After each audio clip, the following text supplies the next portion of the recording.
Now next I am going to discuss some questions based on cyclic quadrilateral from the exercise only. Like first I have picked up question number 8.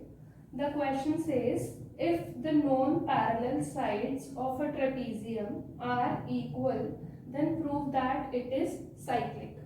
Now as we want to prove it as a cyclic quadrilateral, I have already drawn it as a cyclic trapezium, right? I have taken PQRS as a trapezium in which these two sides are given equal to us because these are the non-parallel sides, fine, and these two are the parallel sides, and it is given that non-parallel sides are equal, fine, and because we want to prove it as a cyclic quadrilateral, I have already taken it as a cyclic only, fine. Now let us move to the conditions given. As I already told you, PS is equal to QR, it is given. We want to prove it as cyclic quadrilateral. We have done the construction. We have taken SM perpendicular to PQ, similarly RN perpendicular to PQ. Now first step is to prove these two triangles congruent. So let us prove. Consider which two triangles? Consider triangle PMS and triangle QNS. First is angle PMS is equal to angle QNS, each 90 degrees given to us. Second thing, PS is equal to QR, it is already given to us.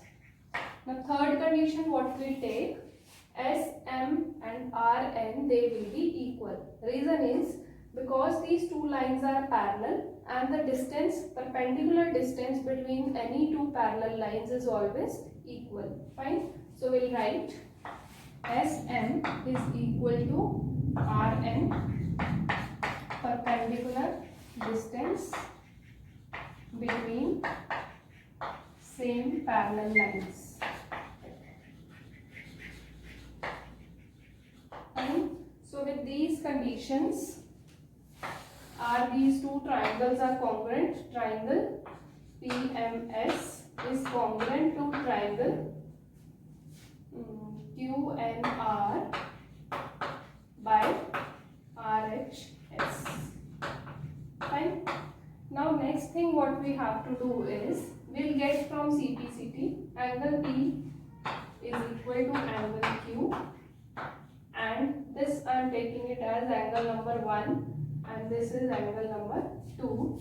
So angle 1 is equal to angle 2. This we have taken by CPCT. Fine. Now because we want to prove it as a cyclic, so main thing we have to prove the sum of any two opposite angles as 180 degree. Now that how we'll prove? See, 1 is equal to 2, adding 90 degree on both sides, 1 plus 90 will be equal to 2 plus 90. Now this part is also 90, that means when I added 1 and 90 it has become angle PSR, or we can say angle S. So from here we have got angle S is equal to angle R. Fine. Now PQRS is a quadrilateral. So I can say P plus Q plus R plus S is equal to 360 degree. This is the angle sum property of a quadrilateral.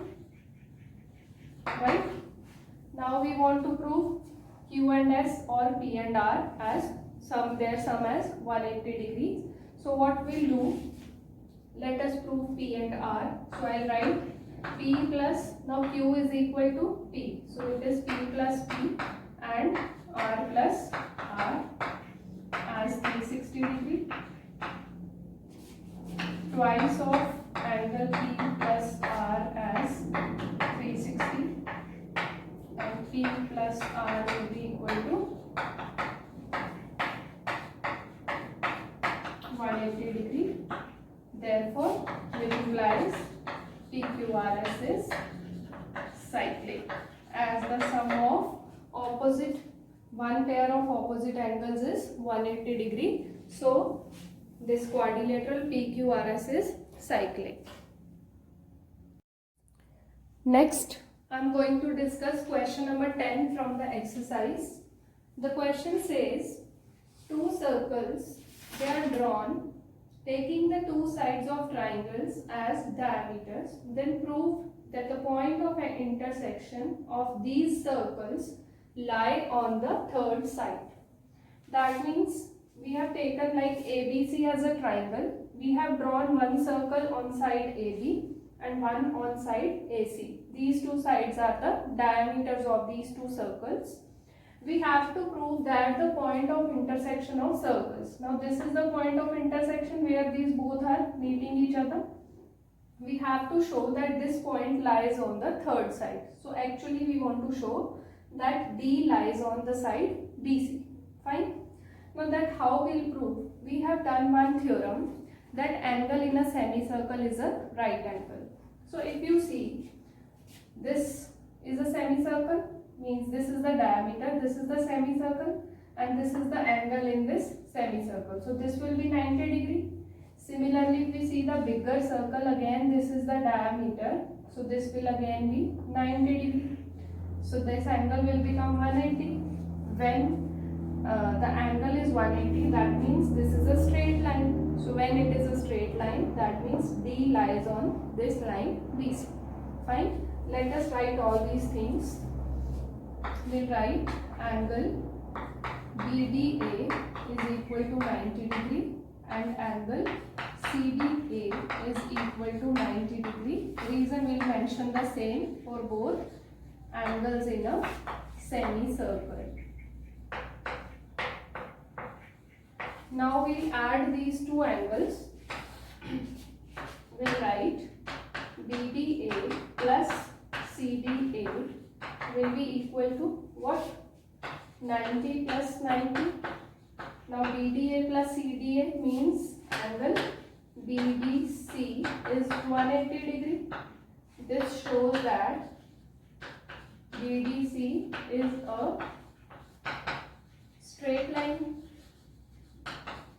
That means point D lies on BC. So hence it is proved. So this way we have to do the questions based on cyclic quadrilaterals.